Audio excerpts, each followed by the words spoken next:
boys, I'm going to blast through this BTC update going into what I think is going to be a real pivotal week. I think this week we're going to get some good resolution in terms of all this consolidation is finally going to turn into an impulse. And this guy is going to take all the bears stops. Let's go, Moodgeng. So we're going to start with the three month. This is the quarterly chart. You could see right here I have structure between here. It looks like it back tested it on the 3 months. So the quarterly looks brilliant. We'll pop it into the monthly next. So here's our monthly chart. I view everything through the lens of liquidity, right? So external high rated number 1 goes into the internal range. Number 2, number 3 is going to be the external high. To add to it, you have all this liquidity piled up here. So this is going to be a low resistance liquidity run, in my opinion. We'll see how it develops, but it looks really good on the monthly. Again, on the monthly here, there's a huge difference in terms of the candlestick pattern. This right here is a tweezer top, where basically you have obvious supply come in here, and then 2 months in a row with strong supply down. Again, tweezer top takes this high, 2 months in a row, strong supply down. This one looks completely different. If you look at the orientation of the wicks, they're all open wicks, open liquidity. It's like a footprint the market maker left us for a bullish breakout. So just on candlestick pattern alone, even like removing the ideas of liquidity, wave patterns, anything like that, this looks really interesting. We'll go into the weekly next. Same thing on the weekly, one external high into the weekly imbalance. You could say this one right here, but there was an order block or a demand cluster here. They all got rinsed into the second of the 3 weekly imbalances. So it could go down again, but as of now, this is 1, 2, 3. We're looking at the external high.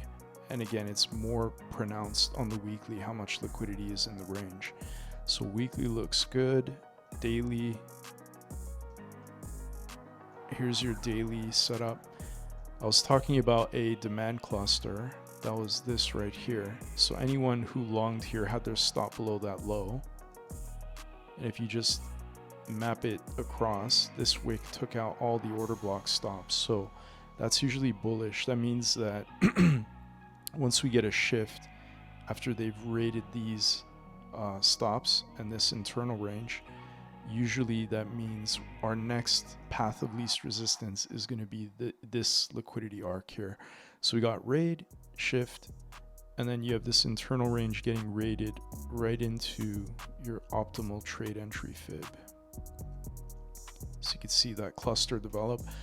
This is where you want to see the bids come in. And if you drop the time frame and map out your midpoint within that cluster, you could see they created a demand zone here and then just completely ripped out of the zone. So that's very bullish. The daily, the way I'm sizing up the daily range is you have a raid, a shift, a pullback into OTE, taking the internal range, and then a push up. One of 2 things before this resolves. So the first thing I'm watching is you have a bearish imbalance here. It's the extreme one within the dealing range. So if we view this as the dealing range high and dealing range low,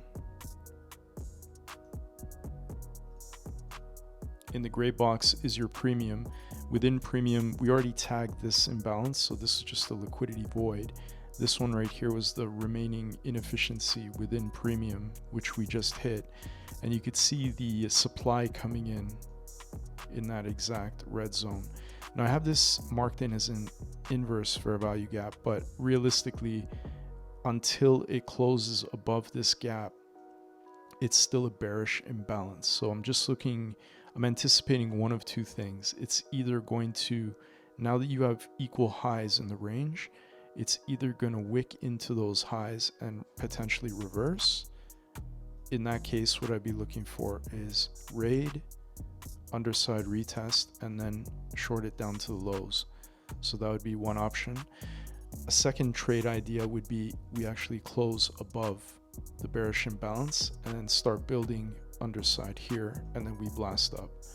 So this case would suggest this is confirmed inverse fair value gap, and then you're probably going to push up from here. If we close below it, that means that they're respecting this inefficiency, and we're probably going down. So we don't have to take the equal highs. In fact, if we're going to go down, my bias is they're going to leave these liquidity points open for the future, and they're just going to start closing below this and then pushing down, so that they've created a new liquidity zone for the next real push up when we do break out. So that's the daily range. Equal highs is still the draw, but until we clear this and close above, the bias could still be for a reasonable pullback. If we do, in the range, this is kind of what I'm seeing. So the true range starts from up here, that first high, that's the all-time high, into this first low, the short-term low.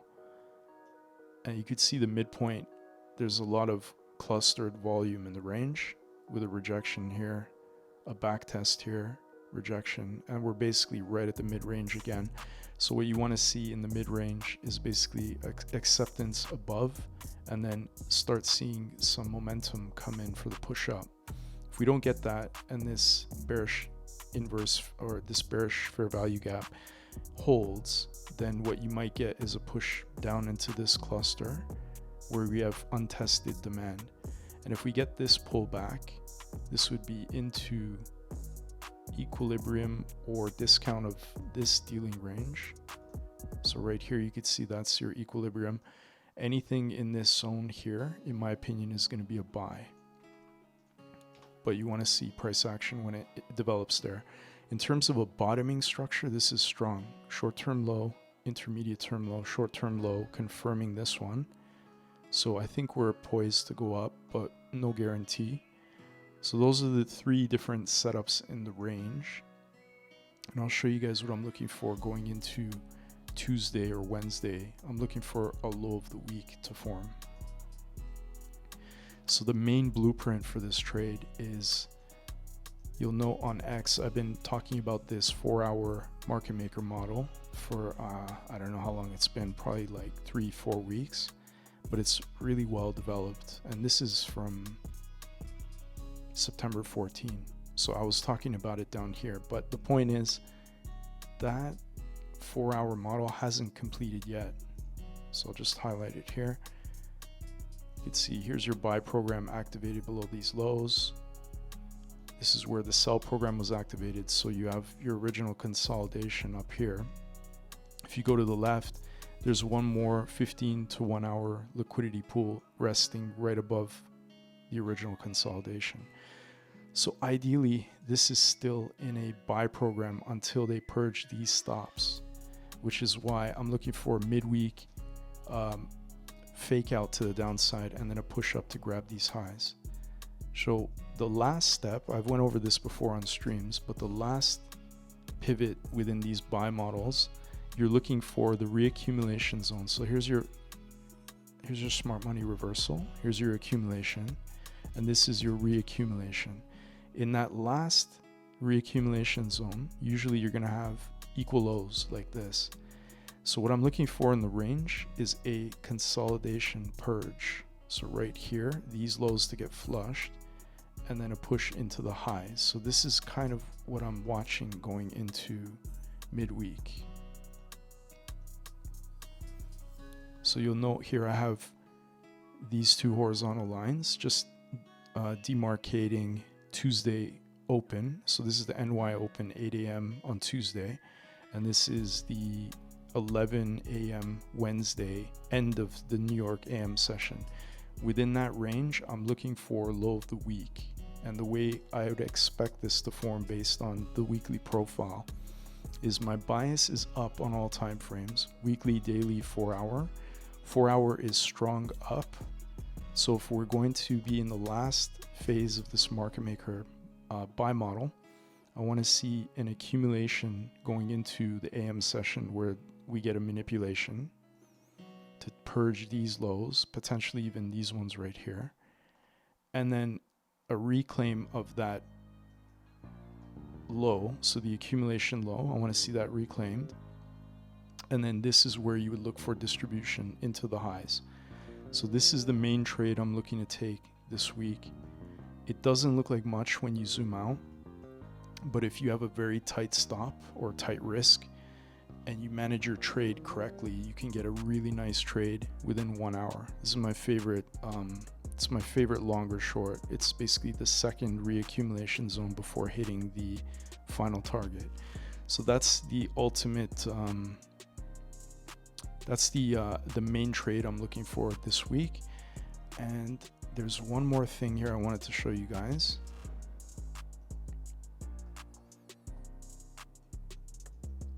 So another thing that's pretty well developed is you have this potential bullish flag. So here's your bull pole, there's your flag, and that would be the move out. I don't like trading patterns, right? Because patterns are not they're not logic based. Usually they're not based on the data as much as they are based on historical patterns. But in this case, I'm using a regression trend, and it's mapping open, high, low, close divided by 4 on every candle. So this parallel channel is very fitted to the data. You know, it's not like a visual channel that you can put up. This is based on each candle. So every candle print, it's adding up the open, high, low, close and dividing by 4, which gives you a very smooth edge to the channel. One thing we did, if you look at the red box, this is very reactive. So the first all-time high, that was our initial reaction when we hit that zone. Here you could see more supply come in, and then one last test of supply before breaking down. So this level is confirmed as a reactive zone. Our second all-time high, we basically broke clean above, retested it, and then when we tested it again, we closed below, and then immediately 3 taps and then down. So that's confirming even more reactivity with that red box. So if you just drag it across to the local range we've been building for months, here you could see we tapped it once, twice, 3 times, 4, 5, 6, and then look what we did just now. We closed above it and then we retested it. So this check back was really strong, and then we pushed up. So if the bull flag is going to eventually break out, these are the elements you want to see. The best version of it will have, say we hit the supply line again and we pull back and only do a partial decline into that reactive zone, so we don't actually go to the bottom of the regression channel. This would be called a partial decline, and because it's on a reactive zone, this would be the perfect long if we do get it. In this case, we barely broke above it and retested, so that might actually be the only check back we get. So overall, this looks very bullish too. And the last thing in the zone that I'm watching, if we do turn that bearish imbalance into an inverse fair value gap as support right here, I'm waiting for 1 or 2 more days to confirm a close below or above. But if we close above, we have this harmonic wave pattern. It's a butterfly, so it's just it's 2 points below 786 on the first retrace. Higher low 786. Projection would normally be mapped to the 1272, and then the B to C around the 1618. So this would be your target. And if we do get that breakout above B, I'll be looking to long the retest of B, assuming we've consolidated and built enough structure in the zone. It should hold, and then this would be your inversion harmonic long into D, which would be a low resistance liquidity run. So this is a perfect setup for a long, and hopefully we do close the daily candle above this inefficiency, and if we do, there's a lot of potential setups here for longs. So I just wanted to give a quick idea of what I'm looking to trade tomorrow and Wednesday. Hopefully this helps you guys, giving you a few different scenarios. Let me know in the comments if you guys have questions or suggestions, or if you just want to troll and reply guy me. All right, Lates, have a good night.